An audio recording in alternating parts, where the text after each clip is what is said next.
Hey everybody, it's your boy Nerdicane here again. It's Wednesday, it's New Comic Day, and I got a stack of comics. I got the third best gummy bears in the world, and I am dog sitting on a massive dog. That's a moose. So, we're doing X-Men Red #1. This just came out. You're probably saying, Nerdicane, there's something wrong with your comic. There's no cover. Well, for those of you who don't know, this is... I call it a blank. I don't know what they call it in the industry. This is, Moose, get away from my gummy bears. Come on, man. I say these are the third best gummy bears in the world. Haribo,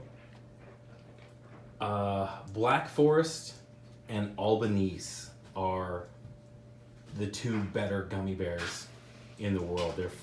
I mean, here, don't get me wrong, Haribo's great, but those other two, oh my God. Once you have those gummy bears, you're never going back. It's crazy. But, X-Men Red #1. This is a new team. I'm a sucker for the X-Men. I'm giving it another try. I tried blue. I tried gold. Blue just kind of put me off because Cullen Bunn is just... Cullen Bunn is a guy who you know in the industry, but you're never really excited about anything he's writing. And I don't know why he's... Well, I know why he does superhero comics. Because he picks the phone up on the first ring and he gets things done on time. But his passion is actually horror comics. If you go to his Twitter page, the horror comics are what he loves more than the superhero stuff. So his time on Blue has basically just been pedestrian, just putting in work. Nothing really spectacular about it. So I kind of gave up on it after 11 or 12. I tried. But this is a blank. This is that high quality paper that the artists like. There's a couple cons coming up. There's Atlanta Comic Con, and then there's Dragon Con after that. So I'm probably gonna see if there's any artists there that are coming that I like, that I can get to do a commission. I'd love to get Babs Tarr. She comes to Dragon Con a lot. I hope she has time to fit me in. If not, I may go find Nen Chang. I love Nen Chang's work. And then beyond her, maybe Sho Marase. If she's around at these cons, I may check on them. But here's the actual cover. And it's very flat. It's done by Mahmoud Asrar. This cover, I really didn't like this cover at all. It just looks really flat and there's really nothing dynamic to it. And I thought that a lot of the art going into it, but as it went on, this is actually, a lot of times in comics, the cover is nicer than the interior art. This was a little off-putting, but then when I got into the actual comic, I'm like, okay, I kind of like this style, this art. So it's a little weird, it's a little jarring, but there's like 4 or 5 variants of this. I decided to go with the blank. I'll get an artist that I really like, and I'll do a commission on that. But that's what that is. So it starts here, and I want to remind everybody that this is 2018, and this is America. The first problem I have with this doesn't happen, okay? You don't see mobs with torches kicking doors down, going after maybe Antifa, but that doesn't happen here in America. Maybe Antifa would do it, probably Africa or the Middle East, that might happen, but this doesn't happen here in America. This is completely implausible. This doesn't, so it starts to annoy me. And there's another thing that kind of annoyed me. This like diversity mob. There's a black dude. There's a black dude. There's a black dude. I think it's a black woman. There's no way that those 4 people would be part of this mob. At some point, when the mob starts, I guess when they start lighting torches, those guys would be like, this is darkly ironic. We don't need to be here. Let's go home. And like, that's half of your mob gone right there. The other thing is, torches don't work in the rain like that. And beyond that, the average person on the street doesn't know how to get a torch like this to work. You have to soak this in oil for a couple hours, and then you have to wrap it, but you can't wrap it too tight, and you gotta do this and do that, and when you're done with it, you're a walking firebomb. So if you light the torch, you're gonna light yourself. So just all this whole sequence. And then the kicker, the part that just bugs me the most, this is written by somebody who probably doesn't have a kid. I'm guessing they don't have a kid, because this is the kid's mother, who is the first one to fire shots at her own child. As you know about me, I've recently had a kid. Well, I didn't. My wife did about a year ago with me. A mother would never do this if the kid was a mutant. There's no way. So this kicking in the door, the members of this mob here, this lynch mob here, and then the mother, doesn't happen. That's not even possible. So, but the X-Men come in, they save the kid, and basically take her a couple thousand feet under the ocean. Pretty good art. You start to see it here. We have basically two of the same character here, two Wolverine knockoffs. I don't know who this is. I don't know who that is. I know who Namor is, but he's way younger than he should be in Nightcrawler. And Jean Grey. Jean Grey's, of course, back, of course. Face is a little weird. Something weird about that nose. I don't know what it is. I'm not an artist. There's something weird about that nose that just doesn't sit right with me. But they save the kid. Then it introduces you X-Men Red. Credit where credit's due. Tom Taylor. I almost didn't buy this book because of Tom Taylor. I went to his Twitter to check it out. Probably the most clear window into who a person is nowadays in 2018 is their Twitter. So I went to Twitter, and like his first post is something mocking Trump,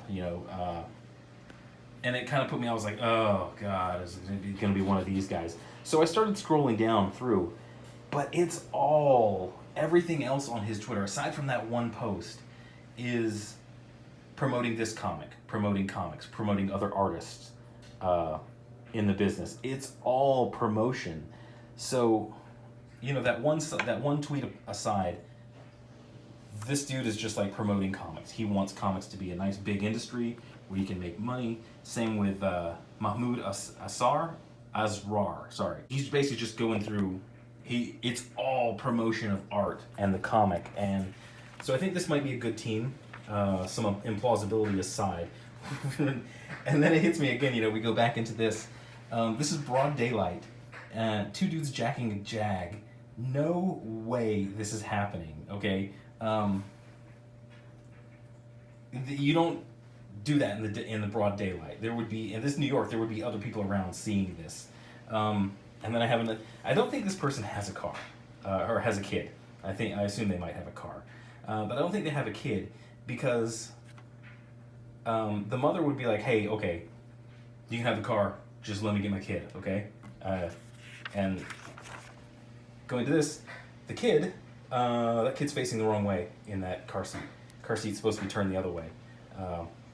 Once again, another little baby nuance thing that not everybody knows. And nobody jacks a Jag because it's going to break down. If you steal a Jag, you need to steal two. One to drive and one to get parts off of for the one that you're driving. Turns out the kid is a mutant, and he has some sort of like power screen. And this sequence is actually pretty cool, with just showing the level of power that this baby has. So the X-Men show up out of nowhere. Well, Wolverine, X-23, and Honey Badger. And she puts her hand over the kid's mouth. And this, I've never tried it. I've never done it. But I don't imagine this would go well with a baby. And it doesn't. It would basically just enrage the baby even more. And that's exactly what it does. So this was a cool sequence of action. And then, I'm going to skip this. Turns out the kid's a mutant, and they basically just conversing with the mother. So Jean comes out and she's got this like big pie. Oh, here's another thing I don't like. Over the top, dramatic villain characters, basically mouthpiece villain characters. This guy, completely improbable, especially in 2018. Maybe in the 50s, there you could find a guy like this, or or maybe in the 70s would be like their last gasp of guys like that. But nowadays, that's too flat. If you're gonna have a bad guy like this, or at least a mouthpiece like this, at least you gotta give him a certain level of agreeability. So Jean's got this big pie in the sky idea of how to like unite the world, and she's going around. Okay, this is another problem I have. I kind of like this book, but I have problems with it. Okay, so she goes basically going around asking people, getting more acquainted with the world, asking these people in different countries how to help. So she goes to Turkey, where there is no freedom of speech. You know, migrants leaving the Middle East, Syria, and like that, they go through Turkey and they just keep going. So Turkey's not really the shining example of Europe. And then she goes to Pakistan. Pakistan, which harbored bin Laden and basically every terrorist group in the world. They have a massive wealth disparity, a massive birth defect problem, and inbreeding. Rape victims in Pakistan cannot use DNA evidence as admissible evidence in a trial. They have a constitution, but they also recognize Sharia law, which is not, basically a woman's testimony is not the same as a man's in Sharia law. So yeah, there's another problem with that. Let's see what else. Oh, and but on the upside, Pakistan just kind of denounced honor killings a little while ago. So I guess that's good, right? There's some improvement. And then Wakanda, which is where she goes next. Let's take a step back and look at this. Wakanda is a reclusive, secret nation that has hidden itself off from the world and Africa. And she's going to them basically asking, how do I unite the world? Can you show me this guy, King of Wakanda, the nation that's basically isolated itself and it operates in a secret kingdom. Yeah, that one. You know, boom, boom, boom, more pie in the sky stuff. And she goes to get another ally, and it's Namor down in Atlantis. Once again, another reclusive kingdom that doesn't want really anything to do with the rest of the world. Yeah, so she goes to the UN to get mutants recognized as a country, and yeah, it's a little weird and it's a little forced, but the cool thing at the end, this chick who was against her in the UN, outside she was like basically like, oh well, this is a little bit of theatrics and it's, don't really think it. Then you get the reveal here, and I'm not gonna spoil that. The end is pretty cool and it sets it up. Big things happen in this right at the end, the last couple pages. Most everything else is implausible in this book. The art is pretty good, the layouts are good, the story moves well. I think the editing was pretty good in this as well, but improbability aside, it's not a bad book. I think it's a good start. I mean, I'll follow this for a couple of issues just to see where this goes. I mean, it looks like a pretty good crew on this book. We'll see where it goes. I'm interested to see where it goes. But yeah, that's X-Men Red #1. I hope I wasn't trying to spoil any of this for you. I think it's a good read. I think you should pick it up. And we'll see where this goes. And yeah, thanks for watching. Thanks for your time. I'm Nerdarcane. I got some time on my hands, so I'll probably do some more videos today. And maybe a couple gaming ones. I might do some gaming tonight too. But thanks for watching. Hit the like, hit the subscribe.